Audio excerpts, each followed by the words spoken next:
Alright, for the vlog. Tournament life on the line. He's got spades. Alright, he's got me in trouble. Pew, pew. Oh no. If I call for it, I gotta bet. Greg Raymer is in seat 9. You got some familiar faces. We're in trouble. We're up against Poker Face. I heard you're an up-and-comer. I want to put you on my channel, give you some exposure. She shows it! We're mayhem here at the lodge. There's Wayne from Doctor's Poker. Say hi to the vlog, Wayne.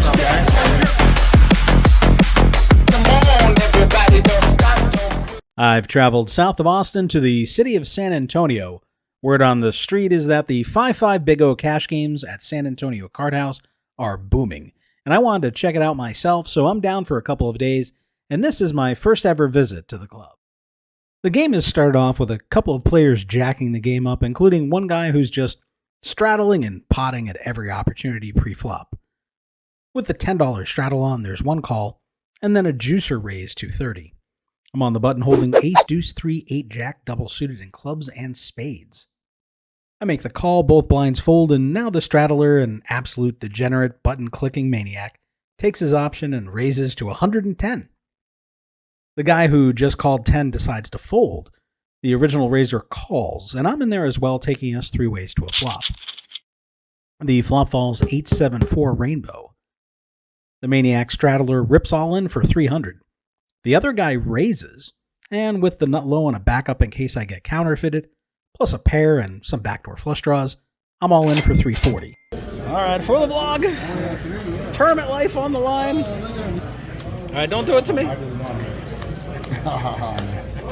Outside pot. Is that me? I got the ace deuce and pair of eights. He's got the nut straight. Coming up. Oh, he's got the 5-6 straight, okay. He's got ace of spades, 4 of spades, 5 of spades, 6 of hearts, 3 of diamonds. Sir. Thank you, sir. You're doing the Lord's work. Appreciate you. Hey, thank you. So in addition to under the gun straddles, this game allows button straddles up to $25. In this hand, it's been straddled to 15. The small blind has called, and in the big blind, I looked down at ace, deuce, 4, 9 king with 3 diamonds to my king. I raised it up to 40 because fuck these guys. The maniac behind me, again, can't help himself, re-raising it to 150. The button straddler folds.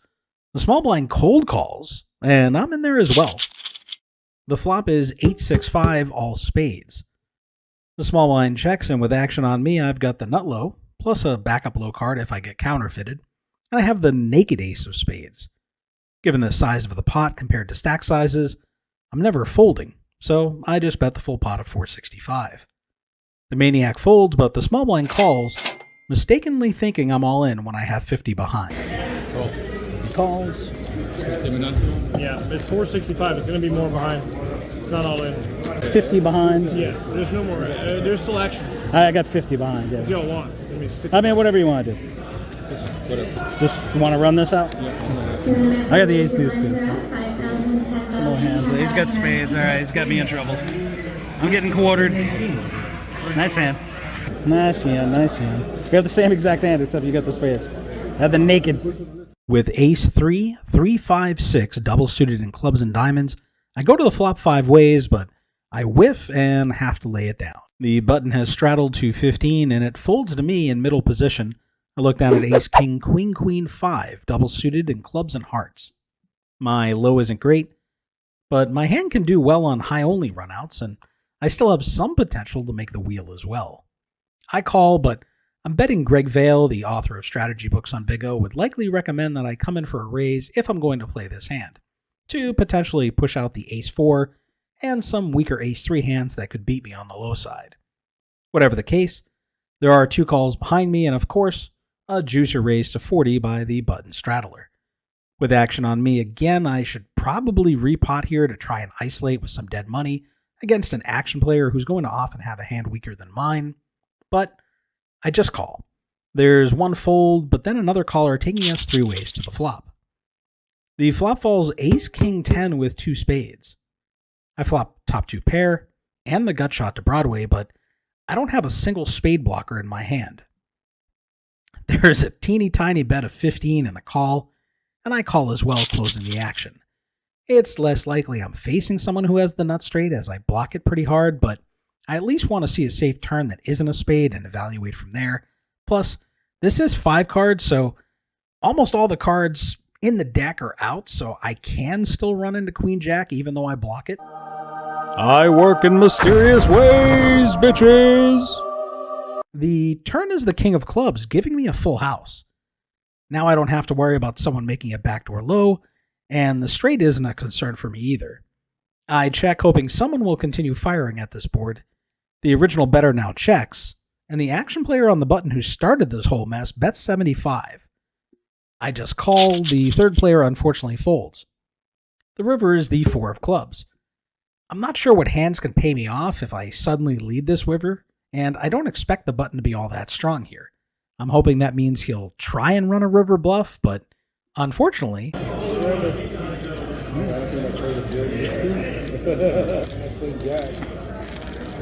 Thank you, sir. Doing the Lord's work, sir. Never change. KFG Poker Club with massive bad beat payouts. Poker tournaments with 4, 5, and 6-figure guarantees. And tons of cash games. From micro stakes all the way up to 10-20. Everything from Hold'em to Omaha, 4, 5, and 6 card. High and high-low. Follow the instructions on screen to join today. There's 2 limpers, and in the small blind I look down at Ace-10, 10-8-4 suited in clubs and diamonds. This hand is not strong enough to raise with, especially out of position. I check my option, as does the big blind, and we go 4 ways to a flop. The flop falls 9-8-5 with 2 clubs. Yes, I flopped the nut flush draw, a bad low draw, and a bad backdoor straight draw, but I'm out of position, and I don't want to bloat the pot and get priced out of potentially hitting the nuts and scooping. It's checked around with the turn falling the 7 of spades. I now have an open-ended straight draw with 2 key blockers for the top straight, and I've made the 3rd low. Still, not really strong enough to start firing into multiple opponents, so I check and there's a half pot bet of 10. I call, hoping to keep others in the pot and praying for a deuce or 3 of clubs on the river to potentially counterfeit an opponent with the low and maybe scoop me the whole thing. We go 4 ways to the river, which is the disappointing ace of hearts. One of my opponents bets, and the other players fold. Why are you going to leave me alone with him? Oh, yeah. I don't think I can beat your high or your low. There's a straddle to 15 on the button, and under the gun I come along holding deuce 3, 3, 5, 5. We go 4 ways to a flop that has, unfortunately, 2 high cards. It gets checked around, but the turn doesn't help, and I have to fold facing a $70 bet. In the big blind, I've been dealt the truly awful Jack-Jack 9-7-4. We go multi-way to the flop. All right, just like we practiced. If you flop 9-9-9, I'll tip you $25. Do it slow. No! Oh, we were so close. We were so close. 10-5 of spades, 9 of diamonds. I'm halfway there, guys. Halfway there. All right, punish me. A 9 of hearts. We got him. Oh, no. If I call for it, I got to bet it. All right, we got the winner out. Uh-oh. I made a mistake. Oh, no. He's got to see one more card. I'm drawing fucking dead. It's been fun playing with you guys. You guys just want to chop this up, start a new tournament, or no? Nobody? Hope you don't have the nuts. I hope I don't have the nuts either. Ace of spades. I will check. I was in the U.S. military. I made a flush. I had a 9. And at that time, buying. Oh, that's bullshit. Oh, that's bullshit. That'll make the vlog. Okay, Queen of Hearts, 8 of Hearts, 8 of Spades, 5, 9 of Clubs. I would go down. Hiya. All right, so this was my first trip to San Antonio Card House. I'd heard the Big O games there were the land of milk and honey. It's 5-5 Big O. And, you know, the initial start for the game, I think we were the 3rd table. There was already 2 games running. When I got there, I had actually, if you watched my previous Bomb Pot tournament video, I had been playing at the Big Blind that same night. I had played their 5-card PLO double board Bomb Pot tournament. Didn't cash in that one, but you know, I did have a pretty deep run. And so after I busted out of that, I went over to San Antonio Card House to play the cash game. And so, yeah, we were the third table going for Big O. And, yeah, they have, these straddles, not only under the gun, but you can do a button straddle, which will force the small blind and big blind to act first. And that can be up to $25, which is pretty pricey. So we had, we had one knucklehead at the table who was just, every single hand just straddling, potting, repotting any chance he could. Just super variance. And that might work okay in 4-card PLO where the equities run a lot closer. But in Big O, he was getting destroyed. And so initially, I had a good start to the session. I was up a little bit. And that guy burned through like 2 or 3 buy-ins, I think. And then he moved over to the one table that they had of 125 PLO. And after that, my table was mostly pretty competent players, which was not great for the game. So I did not have an amazing session there for the first night. But I did play a second session as well the next day, which should be next week's vlog. And definitely a little bit more action, a little bit more loosey-goosey players in that lineup. But for this one, yeah, I also want to mention, so they had a 125 PLO game going. And from what I've seen in the San Antonio market, there's not a lot of straight PLO games that are running in these rooms. I think, San Antonio Card House gets one. The Lodge, San Antonio gets one. So there's not a lot of PLO down there.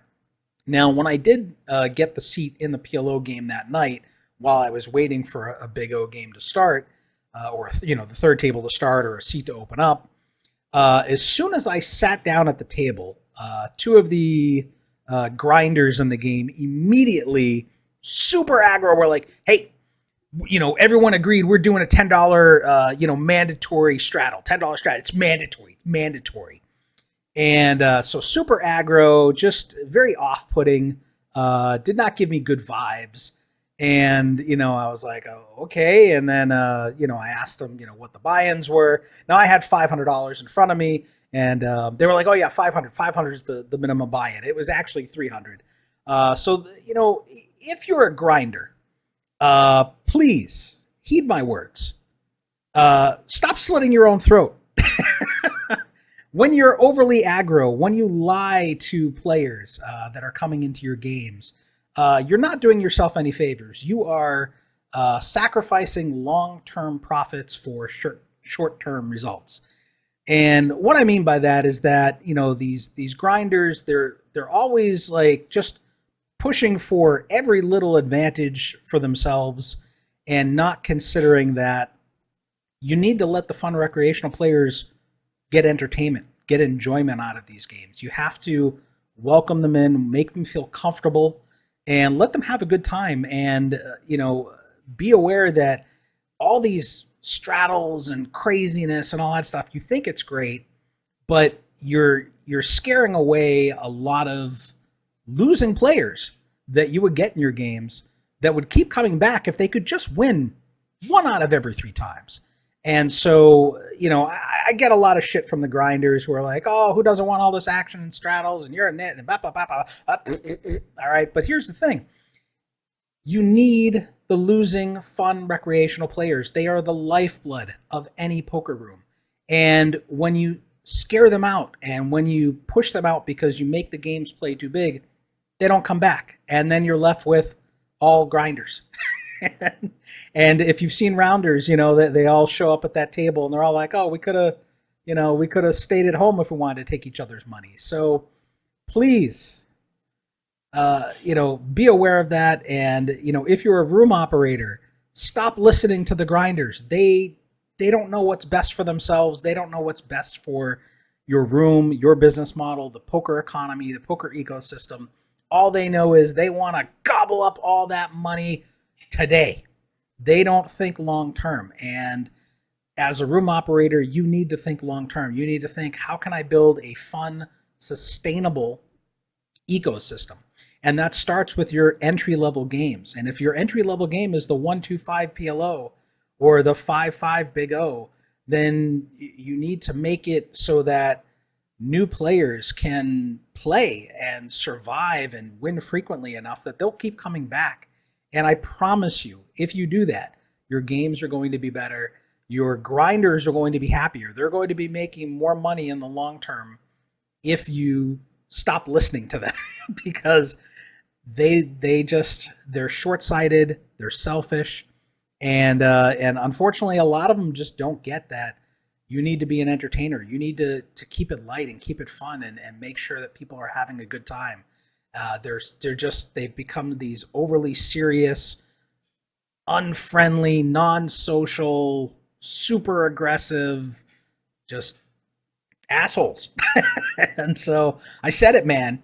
And if you're a grinder, feel free to leave me a bad comment down below because that's engagement. It helps the channel. So anyway, that was my experience the first night. Now, the staff was great. The dealers, the floor people, the food service, they have a good menu, good prices.